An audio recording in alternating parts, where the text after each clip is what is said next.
इकडे यवतमाळ जिल्ह्यामध्ये मागच्या 4 दिवसांपासून सुरू असलेल्या पावसामुळे नदी आणि नाल्यांच्या काठावरती गावांना सतर्कतेचा इशारा देण्यात आलाय।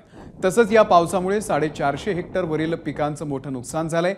तसंच वर्धा नदीकाठच्या गावांना देखील सतर्कतेचा इशारा देण्यात आलेला आहे। आढावा घेतला आमचे प्रतिनिधी निलेश फाळके यांनी।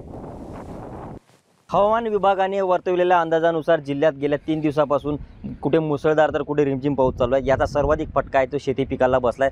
मी आहोत घाटंजी रोडवरील या शेतामध्ये। जर पाहिलं तर शेतामध्ये अजूनही वळाणी आलेली नाहीत। शेताच्या कपाशी आणि सोयाबीनमध्ये जर पाहिलं तर पाणी साचल्याचं चित्र दिसत आहे। एकंदरीत जिल्ह्याची वार्षिक पर्जन्यमानाच्या 35% हा पाऊस आतापर्यंत पडलेला आहे।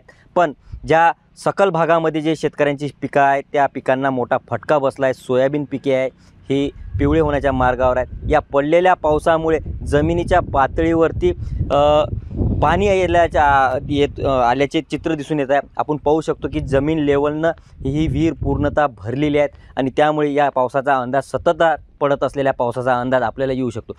एकंदरीत जर जिल्ह्यात जर पाहिलं तर यवतमाळ, बाभुळगाव, कळंब, राळेगाव या भागातील जवळपास 450 हेक्टरच्या वरतील पिकांना मोठं नुकसान झालं आहे। नदी नाल्या काठावरील गावात जे शेतकऱ्यांची जी पिके आहेत, शेतं आहेत, या शेतांना ह्याचा मोठा फटका बसला आहे। साधारणतः राळेगाव तालुक्यातील वारा रोडवरील जवळपास 350 ते 400 एकर शेती या पाण्याखाली आली आहेत। या शेतकऱ्यांना दुबार किंवा तिबार पेरणी करणेही शक्य नसल्याचे चित्र समोर येत आहे।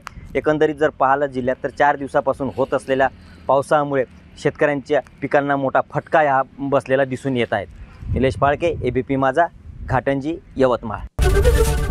एबीपी माझा, उघडा डोळे बघा नीट।